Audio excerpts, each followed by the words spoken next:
السلام علیکم ورحمۃ اللہ وبرکاتہ۔ ناظرین کرام، بہت سارے لوگ کنفیوز رہتے ہیں کہ ہم محرم میں روزے کتنے رکھیں، کتنے روزے رکھنا ضروری ہے، اور شروع سے اکثر و بیشتر لوگ 1 تاریخ سے 10 تاریخ تک روزے رکھتے ہیں، لیکن شروع کے اگر ان کے 1 2 3 روزے چھوٹ گئے تو وہ لوگ پھر روزے رکھ سکتے ہیں یا نہیں رکھ سکتے ہیں، یا میکسیمم کتنے روزے رکھنا انسان کے اوپر ضروری ہے۔ دیکھیے، سال میں کچھ دن ایسے ہیں جس میں تو روزہ رکھنا حرام ہے، جیسے عید کا دن یا بقرعید کا دن وغیرہ وغیرہ، لیکن اس کے علاوہ آپ پوری سال میں کبھی بھی روزے رکھ سکتے ہیں۔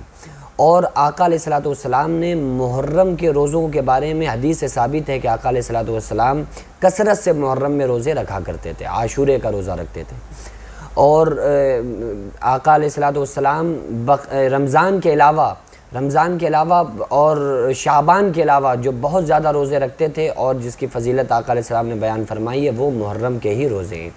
آقا علیہ السلام نے فرمایا، جو بندہ محرم میں روزے رکھتا ہے، اگر کوئی روزہ رکھتا ہے، یوم عاشورہ کا روزہ رکھتا ہے، تو اس کے پچھلے 1 سال کے گناہوں کا کفارہ ہے، پچھلے اس کے 1 سال کے صغیرہ گناہوں کو معاف کر دیا جاتا ہے۔ تو اس لیے اس میں روزے رکھنے کی بہت بڑی فضیلت ہے۔ اب سوال یہ پیدا ہوتا ہے کہ کتنے روزے رکھیں؟ دیکھیں، اس میں کوئی قید نہیں ہے کہ آپ کتنے روزے رکھیں۔ آپ 9 10 بھی رکھ سکتے ہیں، 10 11 بھی رکھ سکتے ہیں، آپ 1 تاریخ سے لے کے 10 تاریخ بھی 10 تاریخ تک رکھ سکتے ہیں، 1 سے لے کر 11 تک رکھ سکتے ہیں، چاہیں تو پورا مہینہ آپ روزے رکھ سکتے ہیں۔ اس کے علاوہ اگر کسی انسان کے 1 2 3 روزے شروع کے چھوٹ گئے تو بھی کوئی پرابلم نہیں ہے، وہ چاہے تو پھر اس کے بعد سے روزے رکھ لے، یا وہ چاہے تو 9 10 کا یا 10 11 کا روزہ رکھ سکتا ہے۔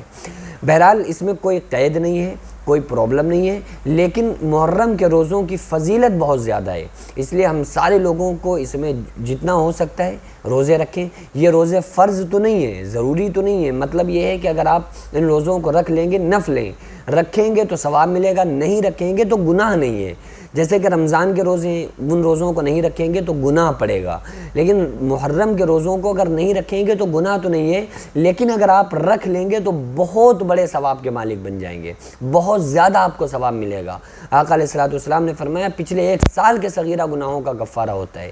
1 روزہ رکھنے سے۔ تو پھر ہم لوگوں کو چاہیے،